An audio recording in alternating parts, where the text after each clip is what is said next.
जय श्री कृष्णा। राधे राधे। आज मैं आपको सुनाऊंगी सूर्यदेव की कहानी। एक बार की बात है, एक ब्राह्मण रहता था। वह सूर्यदेव का परम भगत था। वह प्रतिदिन नहाता धोता, कहानी कहता, सप्ताह के 6 दिन पीपल वृक्ष में जल सींचता और 7वें दिन यानी कि रविवार को वह आकड़े के पौधे की पूजा किया करता था। लेकिन उसमें एक कमी थी, वह कमाता कुछ भी नहीं था। ब्राह्मण घर में रहता तो ब्राह्मणी बार बार कमाने के लिए परेशान करती। बाहर अगर कहीं जाता तो अड़ोसी पड़ोसी उसे निकम्मा कहकर अपमानित करते।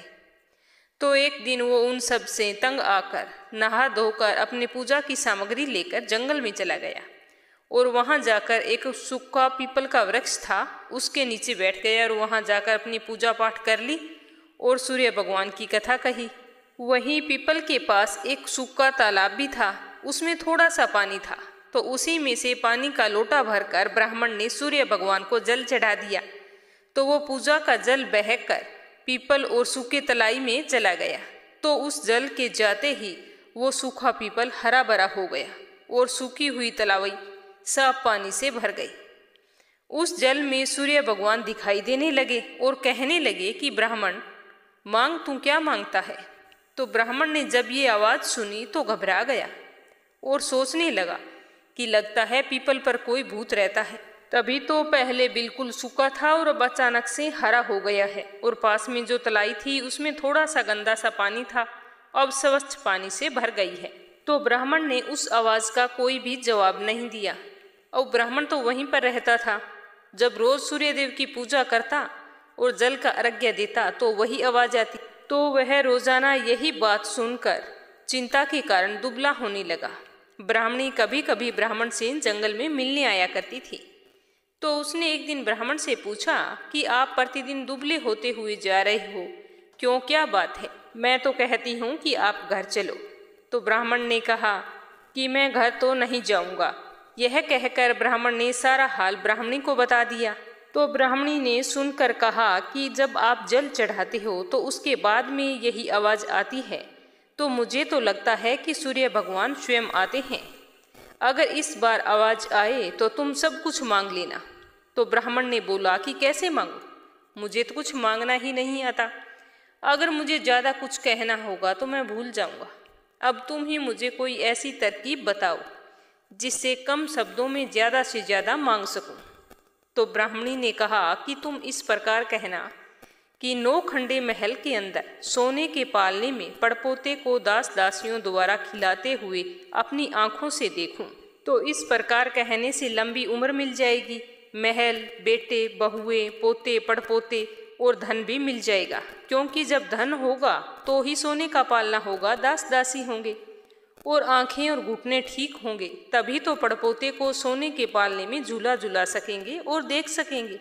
तो ब्राह्मण ने कहा ठीक है, इतना सा तो मैं बोल दूंगा। तो दूसरे दिन ब्राह्मण ने सुबह स्नान किया और उसके बाद में विधिवत पूजा की और जैसे ही सूर्य को अर्घ्य दिया तो वैसे ही आवाज आई कि ब्राह्मण, मांग, तू क्या मांगना चाहता है। तो ब्राह्मण ने जैसे ब्राह्मणी ने समझाया था उसी प्रकार बोल दिया कि 9 खंडे के महल के अंदर सोने के पालने में पड़पोते को दास दासियों द्वारा खिलाते हुए अपनी आंखों से देखूं। तो यह सुनकर सूर्य भगवान ने कहा कि दिखने में तो बड़ा भोला लगता है, पर तूने एक बार में सब कुछ मांग लिया। लेकिन जैसे तुमने मांगा है वरदान के अनुसार तुझे सब कुछ मिलेगा। अब तू घर जा और खुशी से रह। अब तुम्हारे घर में कोई चीज की कमी नहीं रहेगी और ना ही तुझे कोई निकम्मा होने का ताना देगा। तो ब्राह्मण जंगल से घर की ओर चल पड़ा। घर आने पर उसने देखा कि वहां पर टूटी फूटी झोंपड़ी थी, वो तो है नहीं, और वहां पर एक 9 खंडा महल खड़ा है। दासी आ जा रहे हैं। तो ब्राह्मण ने एक दासी से पूछा कि यहाँ पर मेरी झोंपड़ी थी और एक बूढ़ी ब्राह्मणी भी रहती थी, वो कहाँ गई। दासी कुछ बोलती उससे पहले उस महल से एक सुंदर औरत गहनों से लदी हुई और सुंदर कपड़े पहने हुए बाहर आई और ब्राह्मण से बोली कि आ जाओ स्वामी, ये अपना ही घर है। सूरज भगवान ने तुम्हारी सारी मनोकामना पूर्ण कर दी। तो ब्राह्मण ने कहा कि हम इतने धनवान हो गए हैं तो इतने धन का क्या करेंगे, इतना धन हमारे क्या काम का। तो ब्राह्मणी ने कहा कि धन से क्या नहीं होता, दान पुण्य करेंगे, यज्ञ करेंगे, हवन करेंगे। तो फिर ब्राह्मण और ब्राह्मणी ने वैसा ही किया रोजाना हवन करते, दान पुण्य करते, गरीबों को भूखों को भोजन करवाते और खूब अन्न धन का दान करते। तो अब तो राजा की जगह सारे गांव वाले ब्राह्मण का गुणगान करने लगे। ब्राह्मण की प्रशंसा चारों ओर फैल गई। तो ये बात राजा तक पहुंच गई। तो राजा ने ब्राह्मण को महल में बुलवाया और पूछा कि कल तक तो आपको खाना नहीं मिलता था, आज ये अचानक धन कहाँ से आ गया? कहाँ से चोरी की है, डाका डाला है? मुझे सच सच बताओ, वरना तुम्हें सजा दी जाएगी। तो ब्राह्मण ने कहा कि ये सब तो सूर्य भगवान की कृपा से मिला है, और सारी कहानी राजा को बता दी। तो राजा ने कहा कि मेरे पुत्र नहीं है, तो मुझे क्या करना चाहिए जिससे मेरे भी पुत्र हो जाए? तो ब्राह्मण ने राजा को सूर्य भगवान की पूजा विधि बताई और कहा कि रविवार के व्रत किया करो। तो राजा ने वैसा ही किया। तो राजा के यहाँ पुत्र हो गया। पूरे राज्य में खुशियां ही खुशियां छा गई। सारे लोग, राजा, प्रजा, ब्राह्मण, सारे लोग रविवार के व्रत करने लगे और सूर्य देव की कथा सुनने लगे। हे सूर्य भगवान, जैसा ब्राह्मण और राजा की मनोकामना आपने पूर्ण की, वैसी सबकी करना। कहानी कहने वाले की, कहानी सुनने वाले की, सबकी मनोकामनाएं पूर्ण करना। दूसरी कहानी माँ बेटी की। किसी गांव में एक माँ और उसकी बेटी रहती थी। दोनों ही सूरज जी का यानी कि रविवार के व्रत किया करती थी। एक बार की बात है, रविवार के दिन माँ ने बेटी से कहा कि बेटा, मैं पानी लेने के लिए जा रही हूँ, तू 2 रोट बना के रख लेना। एक छोटा रोट बनाना और एक थोड़ा बड़ा बना लेना। इतना ही बनाना जितना हम पूरा खा सके, क्योंकि रविवार के व्रत में रोट को जूठा नहीं छोड़ते। और रोट के आटे में नमक भी मत डालना, क्योंकि रविवार को नमक नहीं खाया जाता। यह कहकर माँ तो पानी भरने चली गई और बेटी रोट बनाने लगी। तभी सूर्य देव ने सोचा कि क्यों न आज इसकी परीक्षा ली जाए। तो सूर्य भगवान एक साधु बाबा का वेश बनाकर वहां आए और भिक्षा मांगने लगे। तो लड़की ने कहा कि मेरी माँ का रोट तो बन गया है, पर जब मेरा रोट बनेगा तो मैं उसमें से आपको दे दूंगी। तो बाबा ने कहा, जो रोट बन चुका है उसी में से दे दो, नहीं तो मैं जा रहा। तो बेटी ने कहा कि थोड़ी देर रुक जाओ बाबा, मेरा रोट बस बनकर तैयार हो गया है, आप खा लेना। जैसे ही बेटी का रोट तैयार हुआ तो उसने बाबा को परोस दिया। तो बाबा ने उस रोट को खा लिया और कहा कि मेरा तो अभी तक पेट नहीं भरा, मुझे तो थोड़ा सा रोट और चाहिए। तो बेटी ने थोड़ी सी कोर तोड़कर अपनी माँ के रोट में से बाबा को दे दी। तो बाबा उसे खाकर आशीर्वाद देते हुए चले गए। जब लड़की की माँ घर आई तो उसने रोट में से एक कोर तोड़ी हुई देखी। तो बेटी से पूछा कि मेरे रोट की कोर कैसे टूटी हुई है। तो बेटी ने सारी बात बता दी। तो उसकी माँ बहुत ही नाराज हुई और बोली कि धिये बाई धिये दे, रोटा माइली कोर दे, महारो दे बंट चारो दे। यह कहकर वह अपने लड़की को मारने लगी। तो लड़की मार की डर से जंगल की तरफ भाग गई और वहां जाकर एक पीपल के पेड़ पर चढ़कर बैठ गई। तो सूरज भगवान ने सोचा कि बेचारी इस लड़की को मेरे कारण घर से निकलना पड़ा, इसीलिए इसकी रक्षा भी मुझे ही करनी पड़ेगी। अब सूरज भगवान रोजाना उसके लिए चूरमे का एक लड्डू और 1 लोटा पानी भेज देते। लड़की मजे से खा पी लेती और वहीं पर बैठी रहती। एक दिन एक राजा शिकार करते हुए उधर से निकला। थकान मिटाने के लिए उसी पेड़ के नीचे आराम करने के लिए रुक गया। तो राजा ने अपने सेवक से कहा कि आज तो मेरी प्यास से जान निकली जा रही है, चुल्लू भर पानी मिल जाता तो प्राण बच जाते, वरना आज मेरी तो मौत निश्चित है। पेड़ पर बैठी लड़की ने यह बात सुनी तो उसने चुल्लू भर पानी डाल दिया। तो राजा लेटे हुए थे, राजा के मुंह पर वो पानी गिर गया। तो राजा ने कहा कि अरे सेवक, आधी जान तो बच गई, एक चुल्लू पानी और मिल जाए तो आधी जान और बच जाएगी। तो लड़की ने फिर एक चुल्लू भर पानी डाल दिया। तो राजा ने वो पानी भी पी लिया, लेकिन राजा को आश्चर्य हुआ कि पेड़ पर कोई तो है। तो राजा ने अपने सेवक को कहा कि मुझे लगता है पेड़ के ऊपर कोई है, तू ऊपर चढ़कर देख कि ऊपर कौन बैठा है। जैसे ही सेवक राजा की आज्ञा अनुसार पेड़ पर चढ़ा तो वहां पर एक लड़की बैठी हुई थी। तो लड़की ने सेवक से कहा कि भैया, तुम ये स्वादिष्ट लड्डू खा लो और ऊपर से पानी पी लो, पर राजा को मेरे बारे में कुछ भी मत बताना। कह देना कि ऊपर तो कोई नहीं है, पता नहीं राजा मेरे साथ कैसा व्यवहार करेंगे। सेवक तो भूख प्यास से परेशान था। उसने लड्डू खाया और पानी पिया। नीचे जाकर राजा से कह दिया कि ऊपर तो कोई नहीं है। राजा ने सेवक से कहा कि खाया हुआ और नहाया हुआ व्यक्ति कभी छुप नहीं सकता। जब तू ऊपर गया था तो बिल्कुल थका हुआ था और आया है तो एकदम तरोताजा दिख रहा है। बता मुझे क्या बात है, मुझे शक हो रहा है। मैं खुद ऊपर जाकर देखता हूँ। यह कहकर राजा पेड़ पर चढ़े तो वहां पर ब्राह्मण की एक सुंदर सी कन्या को पाया।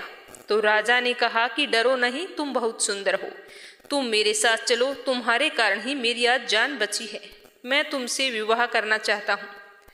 तो लड़की राजा के साथ चली गई। राजा ने उसके साथ विवाह कर लिया। साल भर में ही उसने एक बहुत ही सुंदर बच्चे को जन्म दिया। राजा की अन्य रानियां थी, उनके कोई संतान नहीं थी, तो वो रानियां उस रानी की सुंदरता से और उसके पुत्र से बहुत ही जलती थी। हर समय राजा से कोई ना कोई शिकायत करती रहती, लेकिन राजा ध्यान नहीं करते थे। वैशाख का महीना चल रहा था तो लड़की रानी रोजाना सुबह सवेरे जल्दी उठती थी और पीपल को सींच कर आती थी। वहां पर पूजा करती, कथा कहानी सुनती और फिर घर आ जाती। रविवार के दिन आकड़े के पौधे की पूजा करती और उस दिन व्रत रखती थी। तो रविवार था और उस लड़की रानी का व्रत था। उसने अपने लिए रोट बनाया। तो जब रानियों ने देखा कि इतना बड़ा सारा रोट बनाया है तो वो भागी भागी राजा के पास गई और बोली कि राजा, तुम्हारी नई रानी ने रोट बनाया है, बनाना तो आता नहीं है, इतना बड़ा सारा रोट है, अगर आप खाओगे तो आपका पेट दुखेगा, अगर रानी खाएगी तो कुंवर सा का पेट दुखेगा। नई रानी ने यह बात सुन ली थी तो उसने रोट को थाली के नीचे छुपा दिया और फिर सूर्य भगवान से सहायता के लिए प्रार्थना करने लगी। अब तो राजा ने सोचा कि बच्चे की बात है, उसकी तबीयत खराब ना हो जाए, इसीलिए राजा को छोटी रानी से पूछने जाना पड़ा। राजा छोटी रानी के पास गए और पूछा कि थाली के नीचे क्या है। तो छोटी रानी ने कहा कि मेरे गरीब पीहर से आया हुआ उपहार है, आप देखकर क्या करोगे। तो राजा ने थाली उठाई तो देखा उसके नीचे एक सोने का चक्कर था। तो राजा ने कहा, वाह भाई, गरीब पीहर वालों का ऐसा उपहार। छोटी रानी कुछ नहीं बोली, मन ही मन सूर्य देव का धन्यवाद करती रही। ऐसा करते करते कई दिन बीत गए। एक दिन रानी खिड़की में खड़ी थी, तभी उसे उसकी माँ दिखाई दी, जो बिल्कुल दरिद्र गरीब अवस्था में छाजले बेच रही थी। तो उसने सोचा कि माँ को यहाँ बुला लेती हूँ, आराम से रह लेगी, इतने नौकर चाकर है, वो भी कुछ काम कर लेगी और किसी को पता भी नहीं चलेगा, इस तरह धूप में घूमना नहीं पड़ेगा। तो उसने एक दासी को भेजकर माँ को बुलवाया। तो रानी की माँ तो अंदर आते ही अपनी बेटी को देखकर कहने लगी, धिये माई धिये दे, रोटी माइली कोर दे, महारो दे पण सारो दे। तो रानी ने सोचा कि कहीं सबको पता ना चल जाए कि मैंने अपनी माँ को इस तरह महल में बुलवाया है, मुसीबत हो सकती है। तो उसने अपनी माँ को चुपचाप एक कमरे में रहने को कहा और बाहर ताला लगा दिया। ऐसा करते करते 2-3 दिन तो बीत गए, लेकिन एक दिन राजा की अन्य रानियों को पता चल गया कि इस कमरे में कोई तो है, तभी तो छोटी रानी इसमें बार बार जाती आती है। तो वो राजा के पास गई और बोली कि राजा जी, हमें रानी के व्यवहार पर संदेह होता है। एक दिन एक औरत महल में आई थी, वो महल में घुसी तो थी पर वापस नहीं निकली। तो छोटी रानी ने यह भी सुन लिया, तो वह फिर से सूर्य भगवान से इस विपत्ति से बचाने की प्रार्थना करने लगी। राजा तुरंत वहां आए और उस कमरे की चाबी मांगी। तो छोटी रानी ने डरते डरते कमरे की चाबी दे दी। राजा ने जैसे ही कमरा खोला तो वहां पर एक सोने की मूर्ति थी। राजा ने रानी से पूछा कि ये मूर्ति कहाँ से आई। तो रानी ने कहा कि मेरे गरीब पीहर का उपहार है। तो राजा ने कहा कि तुम कहती हो मेरा पीहर गरीब है और उपहार इतने कीमती आते हैं, तो मुझे भी तुम्हारा पीहर देखना है, मैं भी वहां पर जाऊंगा, तैयारियां करो, हम चलेंगे। तो रानी ने सूर्य देव से विनती करते हुए कहा कि हे सूर्य देव, अब आप ही मुझे बताओ, मेरे तो कोई पीहर नहीं है, मैं राजा को लेकर कहाँ जाऊंगी, आप ही कोई रास्ता दिखाइए। तो सूर्य भगवान ने कहा कि मैं 1.25 पहर की व्यवस्था तो कर दूंगा, लेकिन उसके बाद मुझे नगरी में उजाला करने जाना होगा। आप ऐसा करना कि 1.25 पहर के अंदर वापस चले आना। तो सूर्य भगवान ने जंगल में अपनी माया से नगरी बसा दी।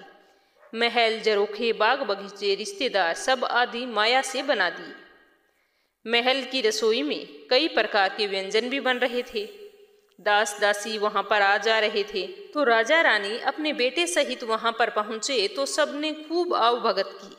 सबसे मिलकर खा पी कर रानी ने कहा कि वापस चलते हैं। तो राजा ने कहा कि क्या जल्दी पड़ी है, थोड़ा आराम कर लेते हैं। तो रानी ने एक बार फिर राजा से कहा कि वापस चलते हैं, लेकिन राजा ने तो वापस चलने से मना कर दिया। तो रानी ने अपने बेटे के धीरे से चूंटी काट दी, तो वो जोर जोर से रोने लगा। राजा ने कहा कि क्या बात है, बालक रो क्यों रहा है? तो रानी ने कहा पता नहीं इसे क्या बात हो गई, चलो महल चलते हैं, वहीं जाकर कुछ करेंगे, मुझे तो बहुत ही डर लग रहा है। तो राजा वहां से चल पड़े। थोड़ी दूर जाने पर राजा को ध्यान आया कि उनकी कटार वहीं पर रह गई। तो राजा ने सेवक को कटार लाने के लिए वहां पर भेज दिया। जैसे ही सेवक वहां पर गया तो वहां जंगल के सिवा कुछ भी नहीं था। कटार झाड़ी में पड़ी थी। कटार लेकर सेवक भागा भागा आया और उसने राजा को सब कुछ सच सच बता दिया। तो राजा को तो पहले से ही शक था। तो राजा ने तलवार निकाल ली और गुस्से में आकर रानी से कहा कि सच सच बताओ। तो रानी ने डरते डरते सब कुछ सच सच कह डाला और सूरज भगवान की कृपा और मदद के बारे में भी बताया। तो यह सब सुनकर राजा को बहुत ही खुशी हुई और रानी को रविवार के व्रत अच्छे से करने को कहा, जिसे रानी का मान सम्मान और भी बढ़ गया। तभी से माना जाता है कि रविवार के व्रत करने से खोया हुआ मान सम्मान वापिस मिल जाता है। हे सूर्य भगवान, जैसा सुख उस लड़की को मिला वैसा सबको मिले। यह कहानी कहने वाले को और सुनने वाले को भी मिले। बोलो सूर्य देवता की जय हो।